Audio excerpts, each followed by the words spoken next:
নমস্কার দিদিভাই দাদাভাইরা, সাধনা রান্নাঘরে তোমাদের সবাইকে স্বাগত। আজকে একটা দারুণ স্বাদের সয়াবিনের রেসিপি শেয়ার করব। তো তোমরা প্রথম থেকে শেষ অবধি পুরো ভিডিওটা দেখবে। আশা করি আজকের রেসিপিটা তোমাদের অনেক ভালো লাগবে।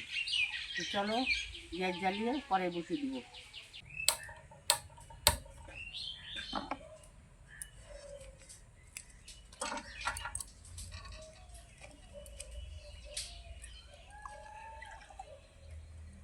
কড়াইতে দিয়ে দিলাম 2 মগ জল।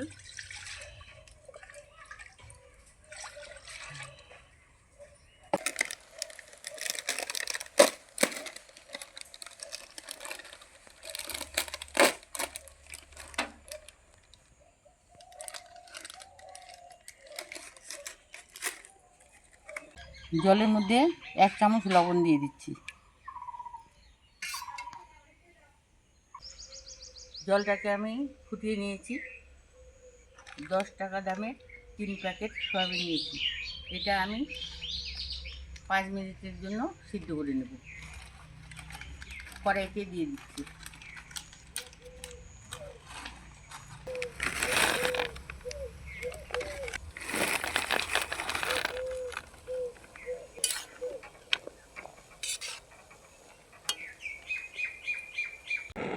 পাঁচ মিনিট আমি সময় নিয়ে সয়াবিনগুলোকে সিদ্ধ করে নিয়েছি। এখন গ্যাসের আঁচটাকে আমি বন্ধ করে দেব। সয়াবিনগুলোকে তুলে নিচ্ছি।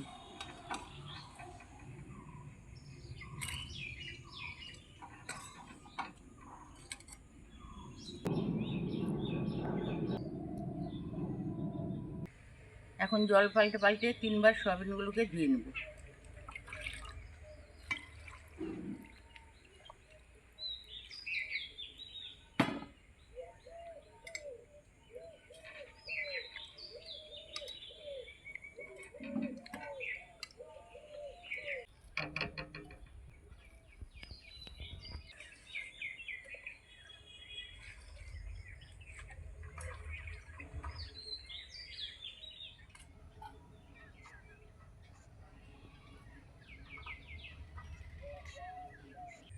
সয়াবিনগুলোকে জল পাল্টে পাল্টে আমি পরিষ্কার করে 3 বার ধুয়ে নিয়েছি। এখন সয়াবিন থেকে যে জলটা রয়েছে সেটাকে চিপে এইভাবে বের করে নেব। সয়াবিন থেকে এইভাবে তুলে নেব। জলটাকে এইভাবে চিপে বের করতে হবে সয়াবিনের।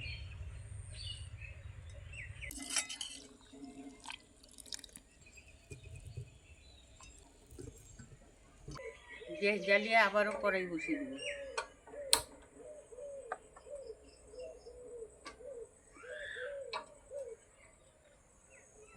কড়াইটাকে গরম করে নিয়েছি। এখন সরষের তেল দিয়ে দিচ্ছি। সামান্য একটু লবণ, সামান্য একটু হলুদের গুঁড়ো দিয়ে দিচ্ছি। সয়াবিন দিয়ে দিচ্ছি। সয়াবিনগুলোকে হালকা করে ভেজে নেব।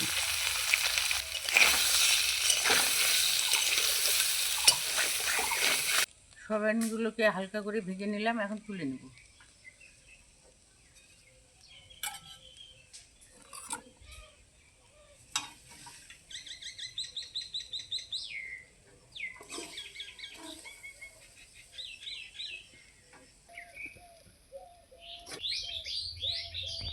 গ্যাসে আবারও কড়াই বসিয়ে দিয়েছি। কড়াইটা গরম করে নিয়েছি। দিয়ে দেবো সর্ষের তেল।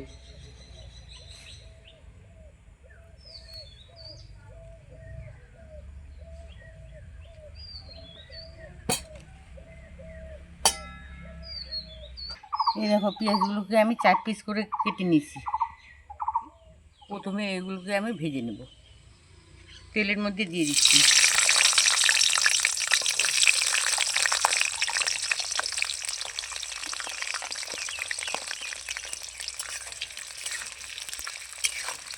এই পেঁয়াজগুলো কিন্তু খুব একটা ভাজা যাবে না, হালকাভাবে একটু ভেজে নিতে হবে।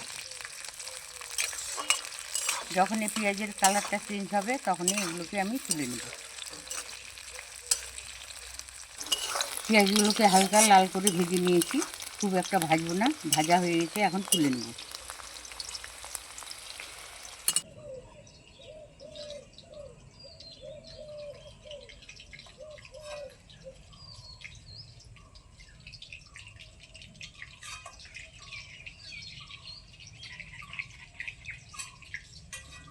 পেঁয়াজ ভেজে নেওয়া তেলের মধ্যেই দিয়ে দিচ্ছি এলাচ, লবঙ্গ, একটা দালচিনি ফোড়ন করে নিচ্ছি। একটা তেজপাতা টুকরো করে দিয়ে দিচ্ছি। বড় সাইজের দুটো পেঁয়াজ কুচি দিয়ে দিচ্ছি।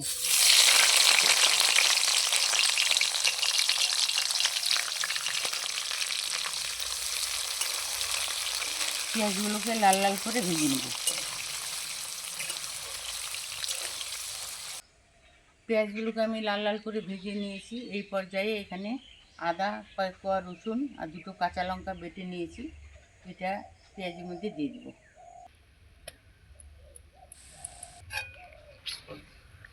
পেঁয়াজের সঙ্গে মিশিয়ে নেব। পেঁয়াজের সঙ্গে আদা আর কাঁচা লঙ্কা আর রসুনের বাটাটাকে আমি ভালো করে ভেজে নিয়েছি। এই পর্যায়ে একটা টমেটো কুচি দিয়ে দিচ্ছি।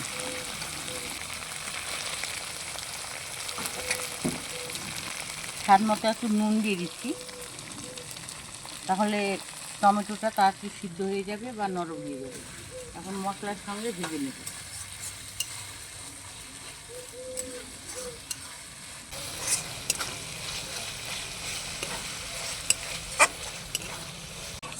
মশলাটাকে আমি ভালো করে ভেজে নিয়েছি আর টমেটোটাও ভালো করে গলে গিয়েছে। এই পর্যায়ে কিছু শুকনো গুঁড়ো মশলা আমি যোগ করে দেব।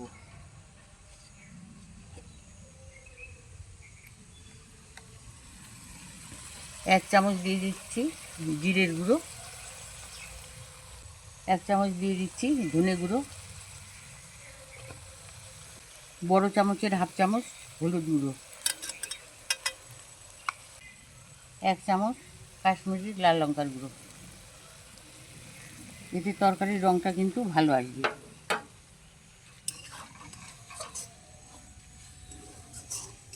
সব মশলাগুলোকে এখন ভালো করে একটু কষিয়ে নেব।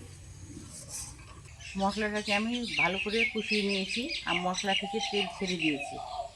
এই দেখো তেল একবারে আলাদা হয়ে গেছে। এই পর্যায়ে ভাজা সয়াবিনগুলোকে আমি দিয়ে দিব।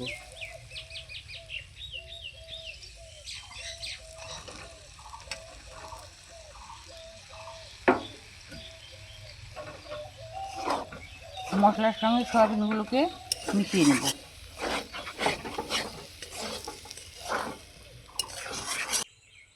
মশলার সঙ্গে সয়াবিনগুলোকে আমি ভেজে নিয়েছি। এই পর্যায়ে সামান্য একটু কসুরি মেথি দিব, হাত দিয়ে এইভাবে গুঁড়ো করে দিব। এতে স্বাদ ও গন্ধ দুটাই ভালো আসবে আর খেতেও ভালো লাগবে।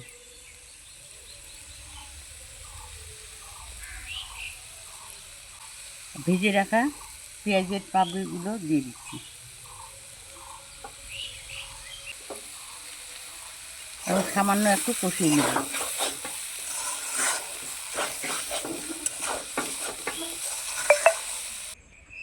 সয়াবিনগুলোকে ভালো করে কষিয়ে নিয়েছি। এখন এক গ্লাসের মতো জল দিয়ে দেবো, খুব একটা জল দিব না, যাতে সয়াবিনগুলো গ্রেভি ভাব থাকে সেই পরিমাণে জলটা আমি দিয়ে দিচ্ছি।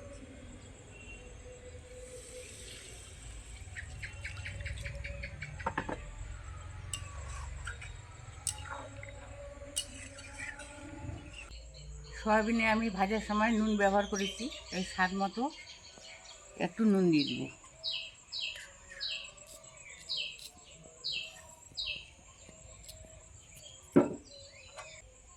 হাফ চামচের মতো একটু চিনি দিয়ে দিচ্ছি, তাতে খেতে ভালো লাগবে।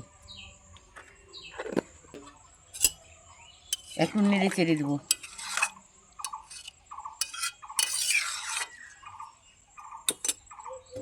এখন ঢেকে দিচ্ছি, ঢেকে দিয়ে 4 মিনিটের মতো রান্না করে নেব। 4 মিনিটের মতো আমি রান্না করে নিয়েছি, ঢাকাটাকে তুলে নেব।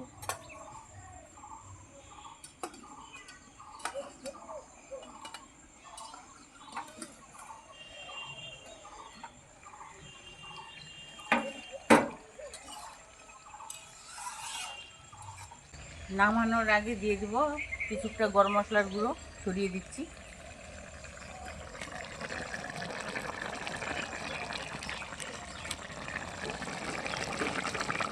আর এক মুঠো ধনেপাতা কুচি। সয়াবিনের সঙ্গে মিশিয়ে নেব। রান্নাটা আমার একেবারে রেডি। সয়াবিনের দো পেঁয়াজি। এখন গ্যাসের আঁচটাকে আমি অফ করে দেব। দিদিভাই দাদাভাইরা, সয়াবিনের দো পেঁয়াজি রান্নাটা আমি কমপ্লিট করে ফেললাম।